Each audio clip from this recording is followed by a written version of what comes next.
Okay, so he goes e4, and we have been playing, those of you who were here for the speedrun 2 days ago, I played the Najdorf for the first time. I think he's in balls deep. So f4. We have faced this move once during the speedrun, and as you guys will remember, the main drawback of this move is that it's a move on the flank and you're not developing.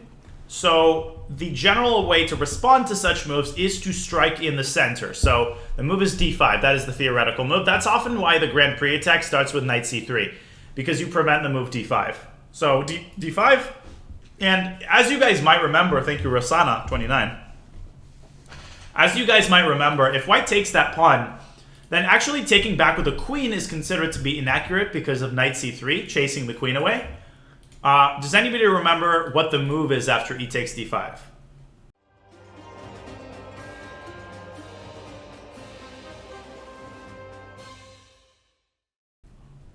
What is the move after e takes d5? How do we take that pawn on our own terms? What do we need to do first? Gerald B, thank you. Knight f6 is the move. Good job.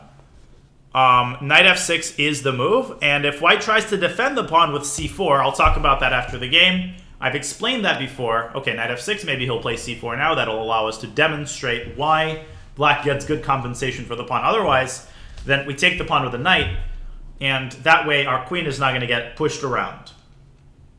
So knight f6 is sort of a typical little idea, still theory. And Brad thinking here. Yeah, so white has a couple of moves here. White can go knight c3, but already white is slightly worse there. That pawn on f4 is sticking out like a sore thumb. Well, bishop e6 would blunder the bishop, right? And bishop e6, that pawn can take the bishop. So c4 he goes. Now, the reason that c4 is a very weakening move is because it weakens the d4 square. And it also makes it hard to develop the bishop actively. Also, white is just moving his pawns. So, but in order to exploit all of that, we need to get rid of this pawn. This pawn on d5, right, is stopping my knight from coming out to c6. One move that occurs to a lot of people is b5. But b5 is met with b3, and white preserves the pawn chain. Okay? So this is one of the examples where we violate the rule, attack the base of the pawn chain. Here, we attack the tip of the pawn chain because we're trying to get rid of it. We're trying to get rid of the tip of the pawn chain, and while we are at it, we're going to take on e6 with the bishop, simultaneously developing our bishop. After we play bishop takes e6, our advantage is going to be composed of three separate things. Number one is, of course, the lead in development, right? We're going to have two pieces developed, and we're going to have them developed well. White has 0. Number two is the long-term weakness of white's king. Even if white castles short, the fact that white has played f4 means that the king will never be quite perfect. And number three, what have I not mentioned yet? What other property of the position, I mentioned this earlier, gives black very nice compensation for the pawn, other than lead in development?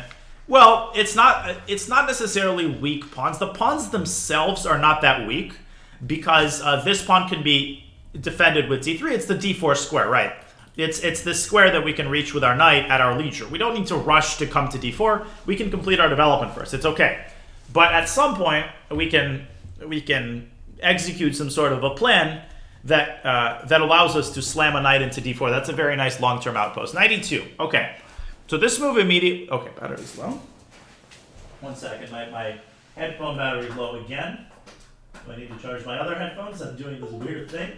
1 second, guys. Think about what we should do. Knight e2 is a pretty passive move. So when I see the move knight e2, the first thing I notice is that if we put our... Oh, yeah, this just blunders the pawn, actually. We don't need any of that. This just takes the pawn.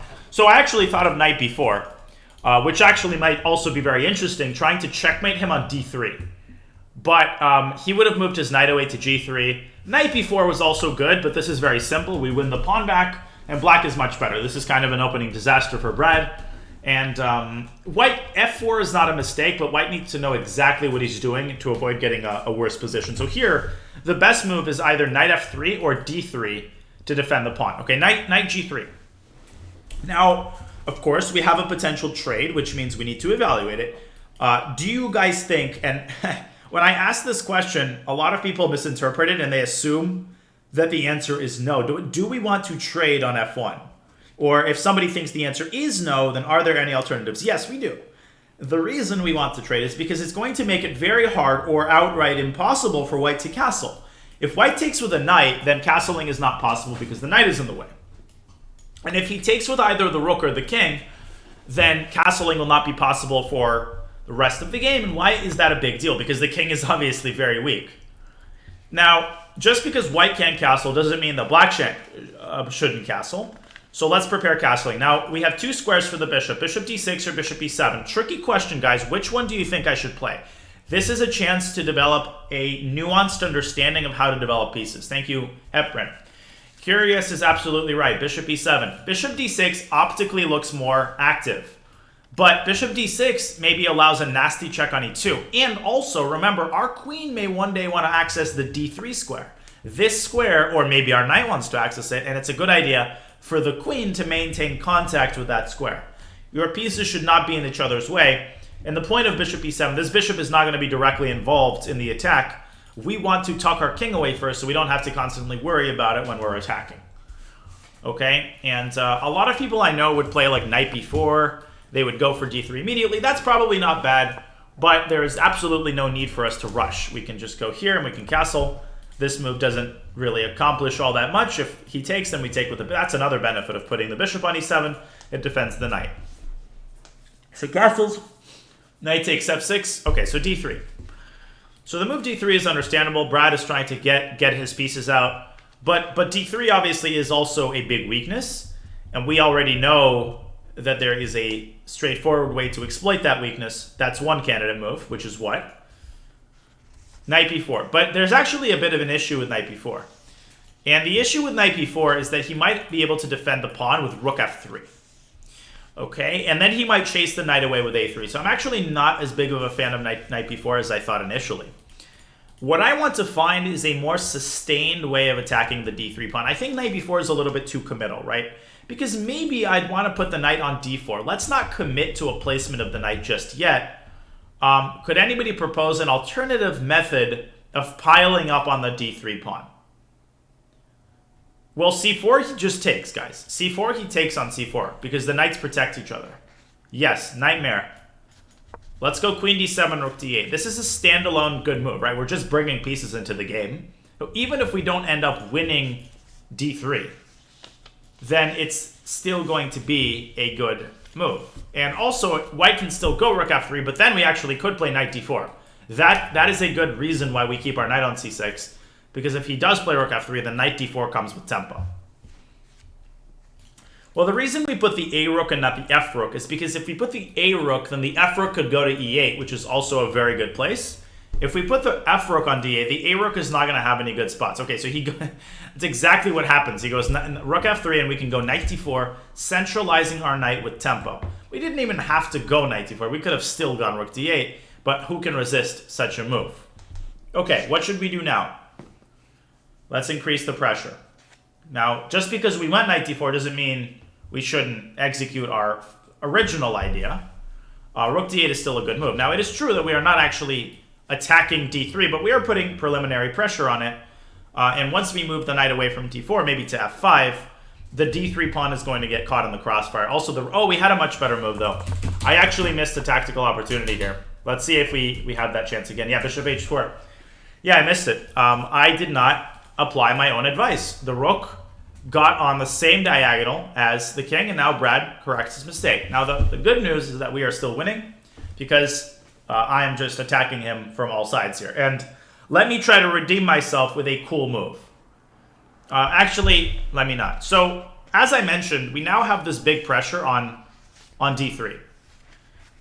It's not that easy to exploit this pressure, but the first step is we should probably move the knight out of d4 because this rook is going to get in a lot of trouble. So how should we do that? What is a good move that we can make with tempo?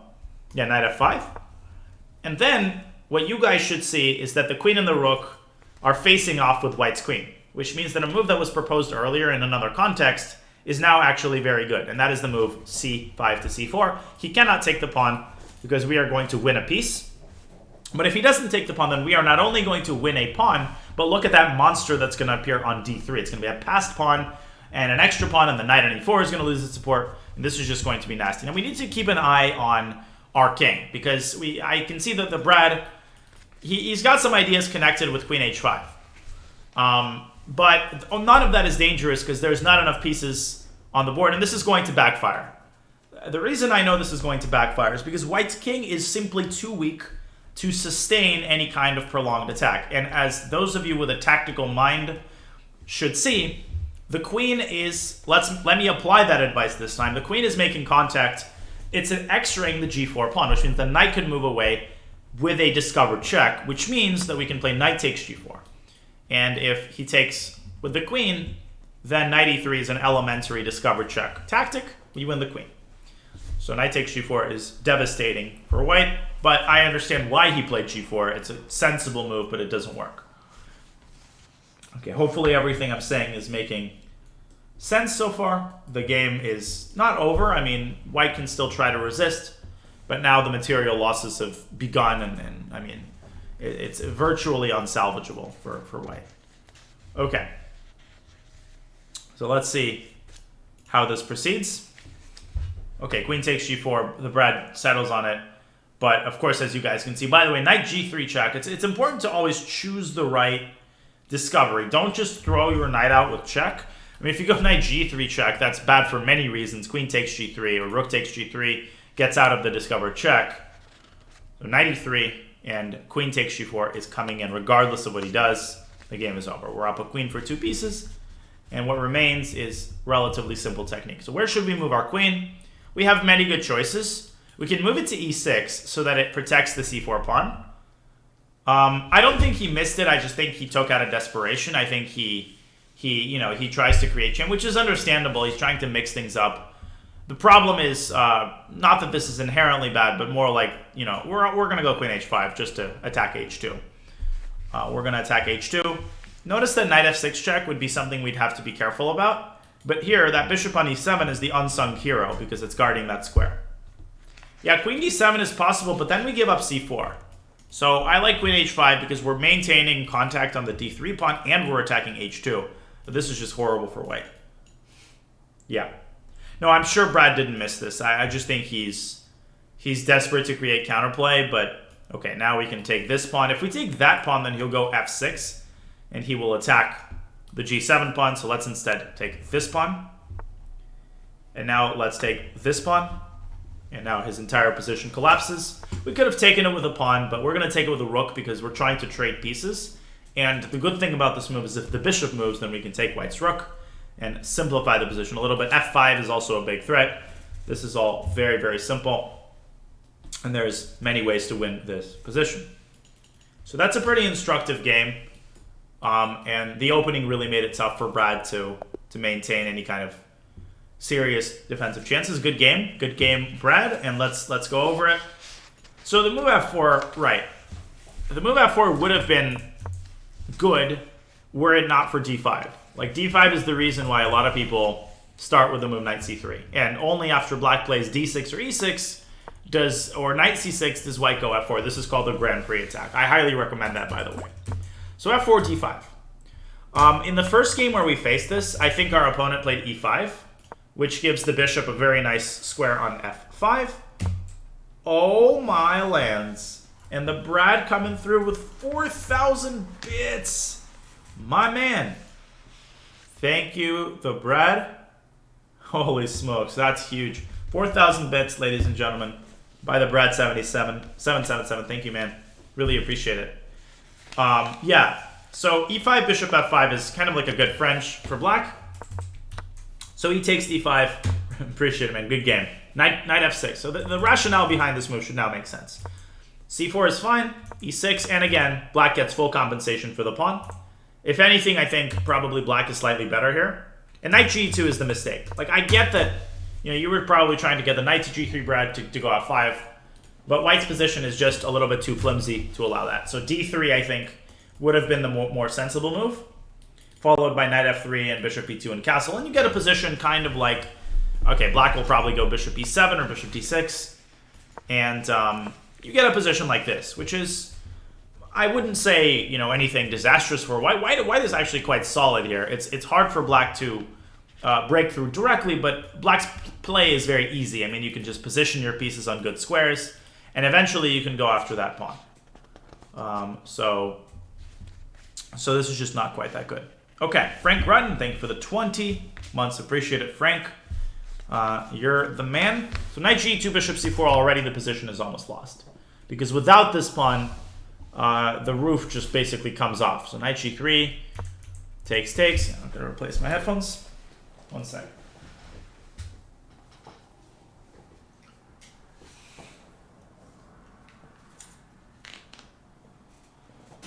Thank you, Apollo and Diana, for the prime. And bishop e7. Now, by the way, just wanted to point out, knight b4 had a nice detail. Oh my god.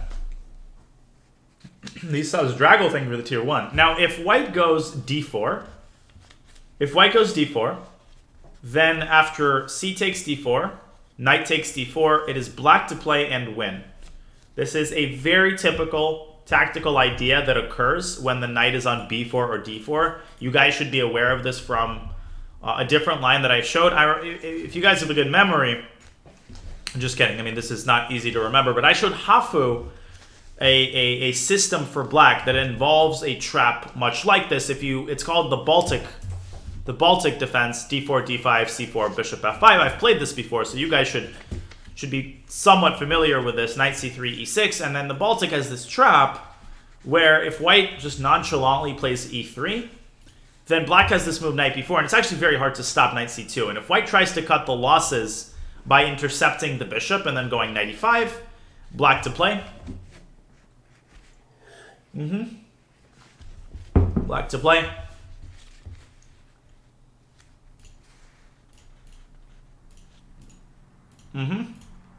Obviously, it's the same idea. You take a pawn here, not the knight, but it's the same exact idea. In the Jabava, there's the same idea, so you should just file this away in your kind of mental Rolodex of tactical ideas.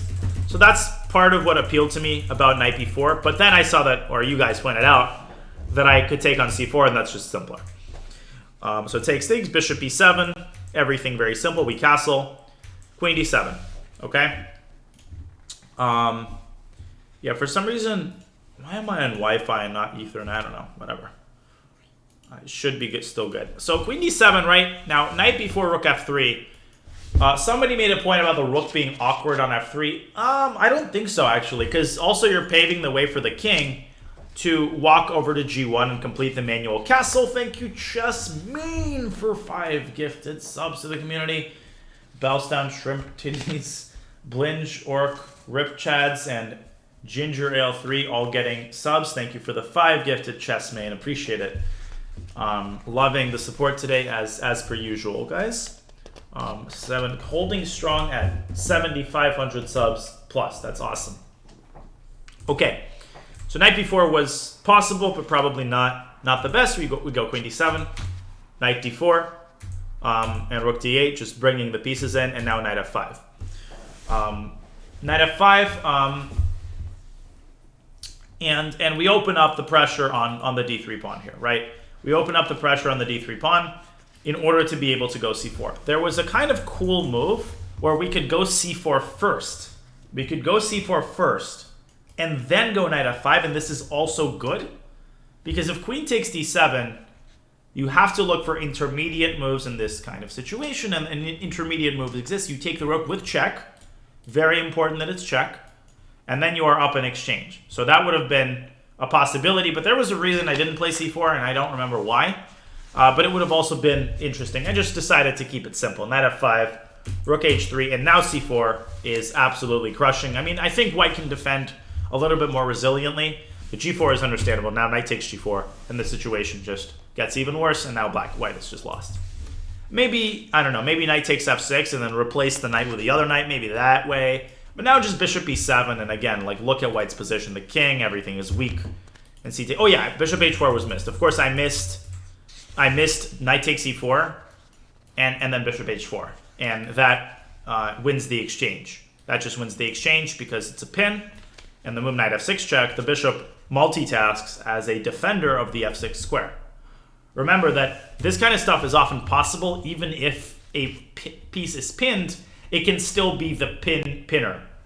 A piece can be pinned and pin another piece. That's a tongue twister. But you guys see what I'm saying. Rook is pinned, but it pins the g-pawn. However, the bishop takes f6. That's kind of funny. So a piece that is being pinned, the rook is currently pinned by the bishop, can also in itself be a pinner. Like a rook on g3 is pinning the pawn on g7. That's kind of funny. The pin pinner. How many pins did a pin pinner pin? So woodchuck, could wood. Okay, enough. Enough. Pinception is right.